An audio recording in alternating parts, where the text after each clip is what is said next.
Hey, it's Tim. And it's Amy from GoWithLess. We're glad you're here. In this week's video, it's our third of three-part SMA, San Miguel de Allende, Mexico series. We got into a whole bunch of new fun stuff this week, including one of our favorite activities of our entire stay. So we hope you'll stay tuned for the whole video. Amy and I retired in our late 40s, and now we are traveling the world as home-free nomads. Every Wednesday here on our channel, we come out with a new video talking about our nomadic fire life. We hope you'll give our video a thumbs up, subscribe over here. Let's talk about a fun fact about San Miguel de Allende. Here's a little fun money fact, not necessarily about San Miguel de Allende, but about Mexico. In 1993, Mexico changed their currency. They came out with something called the Nuevo Peso. They took the old peso and introduced it at 1,000 to 1. So basically for every old peso, every 1,000 old pesos you had, they were going to give you one Nuevo Peso. So that was kind of cool, crazy thing. And then in 1996, they took the Nuevo off the currency, and now it is just the peso. So the pesos that we have today are the Nuevo Peso. Okay, let's get into San Miguel de Allende, week 3, final week. It is no fun being sick when you are traveling, but when traveling is 100% of your days, it's maybe inevitable that there's going to be some sick. The challenge is that it's also COVID time. So I woke up the other day with the sniffles and congestion, and it seemed like a little bit of a cold. It's progressed into a big cold, so I'm off to take a COVID test. There are a lot of different options here to get COVID tests. There's the PCR test, the antigen test. I'm going to go get the cheaper antigen test over at the swanky Rosewood Hotel. They offer it for about $27.50, I think it is, and I'm going to go get that done just to rule out that I do not have COVID. I am quarantining and I'm staying home otherwise, other than going to the hotel for my test. So let's see what my results are in a minute. They get back in like 5 minutes. Well, the good news is my COVID test came back negative. I could have a false negative, so I'm going to still be operating as though I may have COVID until my symptoms are totally gone. So I have a stuffy nose, congestion, not really a cough, but a teeny tiny cough. So I'm going to be laying really low and just taking good care of myself. This is our last week in San Miguel de Allende. We had a lot of friends and people to see, so I don't know that we're going to get up to much this week. Let's just see how the week unfolds. It is Tuesday, and Amy is feeling a little better, thank goodness. However, we are still laying a little low here in San Miguel, and we're going to run out and grab some takeout food tonight. We found an Italian restaurant that a friend recommended. It's called Il Castello Pizzeria, and we're going to go grab, I think it's spaghetti, and we're also going to have, what's the other thing? Chicken parmesan, salads. Parmesan and salads. So the nice thing about the fact that we are here in Mexico for a long time, and there are lots of options here, means that we can mix it up. We don't have to have Mexican food every day. So we're really excited about going and grabbing this takeout. Something else to note about San Miguel is on Tuesday, many of the restaurants are closed, so luckily this is one that is open. We verified that. Something else we've recognized, and this may not be so true in El Centro, but if you're a little bit out, a lot of the restaurants out here by us close at 6 p.m. So just something to keep in mind. If you're looking for food a little later in the day, you might want to have those things in your head.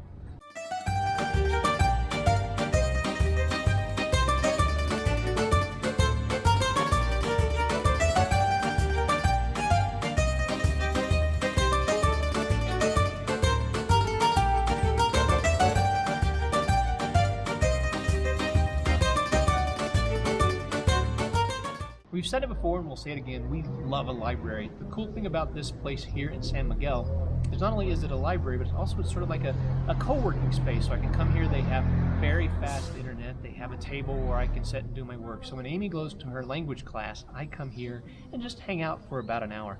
They also have a really nice little cafe here. We're gonna go have lunch over there today.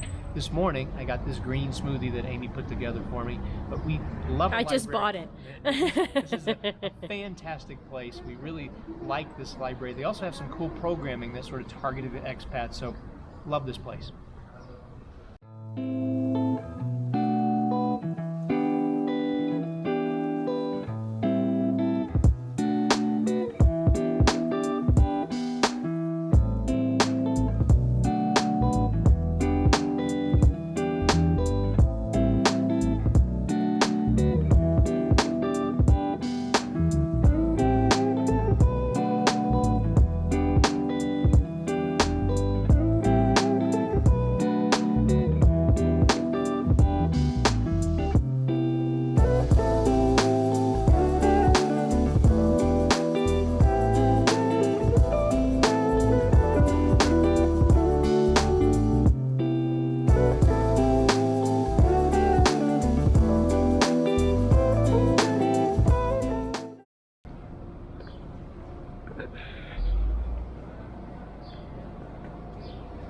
This red door is the entrance to Plaza de Toros, which is basically the Plaza of the Bulls. This is where bullfighting occurs here in San Miguel.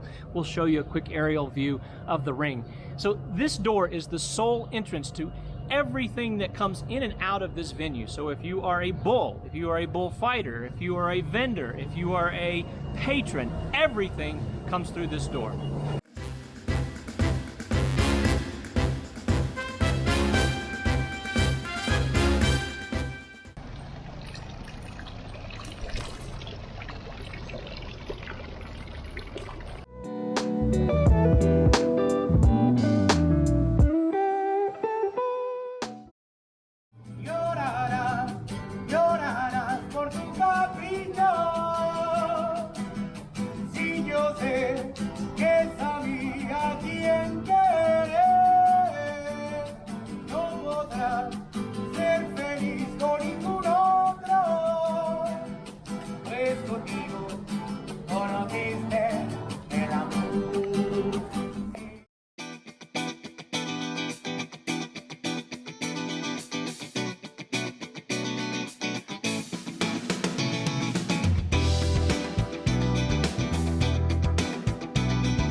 This is the highlight of our last week in San Miguel de Allende. We're at the Chapel of Jimmy Ray. Now, the main artist passed away, I think only about a month ago from cancer. The property has been closed to visitors because of COVID, so there's all these additional kind of strange things. But if you can get here, and if it is open, definitely get here. What we're gonna show you is so cool. We both love mosaic artwork, and we're just showing you a portion of it because a lot of the property is closed today. Way we cool. Like most artwork, so not just mosaics. So There's one of my favorites. There's a wide variety of things that they have here, and so what's going on today is it's a little art exhibit, also a celebration of the life of one of the gentlemen who founded this place. It's actually very cool here. Something to know though is this is not anywhere near the center of San Miguel, nowhere near El Centro. I'm guessing it's 15 to 20 minutes outside of town, slow car ride, but it's definitely worth the trip. Also, what's going on today and what we'll show you today, our understanding is that there's more of this place that's open during non-COVID times. This is just sort of a slow reopening of what's happening here. Like a memorial service, grand exactly opening. Right. And so you do need to make reservations. The Chapel of Jimmy Ray, you do need to make reservations. I believe there is a fee normally. Today's just the first day. It's not a normal day. So make sure that this is on your San Miguel de Allende radar.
We are here at La Comer. This seems to be the priciest grocery store in town, or at least the one that we ran into, and it's really a lot more than a grocery store. You can buy a motorcycle here, you can buy a grill here, you can buy a backpack here. So it's sort of like Whole Foods meets Target meets the Yamaha store, I don't know. So it's a very interesting place, but the prices here are, in terms of groceries, seem to be higher than any place else in town that we've ran into. So we don't shop here. We've been here a handful of times just to check it out, but we came over here today to buy some nice groceries for our homeowners, and so it seems like a fantastic place to shop, but just a little too pricey for our taste. This part of the store looks like a Bed Bath & Beyond. Pillows, comforters, towels, sheets, tires, not found at your Bed Bath & Beyond. But here we are back to toilet seats and small kitchen appliances, glassware, pots and pans, stuff like that. You're not going to find a motorcycle at your local Bed Bath & Beyond. And here's something about the conversion rate. 20 pesos equals $1. So those backpacks are about $16. Here's the section of kind of like American cheese. There's a couple different cheese sections, and lots of Philadelphia cream cheese. The price is about $1 or so. Something that was on the pricey side is half and half, so much more expensive than the US. We had a bit of a hard time finding half and half. It's about $3 for a quart of it. And when we talk about expensive for dairy, Haagen-Dazs, holy cow, this quart that Tim is holding is almost $14. Yeah, we're not buying that. Whoa. Okay, rice and beans are big in all Mexican grocery stores, no matter the price level. These are the beans, about $1 or $2 a bag. Rice is about the same, and you get a lot of selection of different kinds of rice and beans. It's a huge part of many family meals. Now here we are in kind of the fancy food section. The cured meats, prosciutto, salami, things like that. Over on the other side here are the imported cheeses. Many of those, including things like just basic sliced Swiss cheese and cheddar cheese, were kind of expensive. Like a pack of Swiss cheese, just like a regular pack, would be maybe $6, $7, $8. This goat cheese is pretty cheap at just $2 for a little bit, but in general, it was kind of pricey, so we didn't buy any of that. Now, I looked for shampoo. This is something good to think of when we get to a place with our carry-on luggage. We need to buy shampoo. We are not able to carry it in our carry-on luggage. So I bought this blue big bottle, and it was $7.50, and it's gonna last for a while. And here we are over at the butcher. So that big platter of meat was $8. Something to keep in mind as you're seeing the price is that this is probably all for kilo, which is 2.2 pounds per kilo. So if you kind of cut the price in half, then that is about the price per pound. So not too crazy. And they have really good looking fresh seafood. They have whole fish. Wow, that's some beautiful looking fish there. And again, this is probably priced by the kilo. Here we are, one of my favorite parts of the store, the panaderia. I don't know if this is a COVID thing because everything is packaged individually, but this is kind of a nice thing that it's going to be maybe fresher and not having any germs or anything on it, I guess. But I always am drawn to the bakery part of Mexican stores because I absolutely love this stuff. Tim and I aren't huge wine drinkers, but we did want to show you what the cost of some of the wine would be. So here is Barefoot. That would be $7 for a bottle of Barefoot. I think that might be kind of expensive. Here's $14 for a bottle of Behringer, $15 for I guess we're in a red section, $48. Wine was pretty pricey in Mexico. We didn't buy it or drink it, so not something that we're buying a lot of, but just giving you a price point. Here's beer. Tim bought a whole bunch of these local beers, about $5 for a 6-pack, I think that is. Seemed to be a pretty decent price. Sushi, we didn't buy any. We didn't buy a lot, as Tim has mentioned, at La Comer, but you could buy packaged sushi. And here we are finishing up with the produce section. Looks beautiful, kind of like what we're used to in the States. All right, well, that wraps up another great week in San Miguel de Allende. Actually didn't start out all that great with Amy's COVID test. We were a little concerned that might put a damper on a lot of things, and we also laid low even after we had the results just because we were a little concerned. The beauty of, I guess, laying low is that we didn't spend very much money. We spent $204 this week, and so we're pretty happy with that. And I still paid for my 3 times a week Spanish lessons, even though I didn't get to attend all of them because I prepaid. Now, that does include my $27, $28 for my COVID antigen test and a lot of takeout food. Now, the highlight of the week, which was at the very end, was the Chapel of Jimmy Ray. So we were really glad to get that in before we're leaving San Miguel. Yep. And today is our very last night. We head out tomorrow to Guanajuato. Guanajuato, Mexico. Stay tuned next week because we're coming back with Guanajuato. Hasta luego. Adios.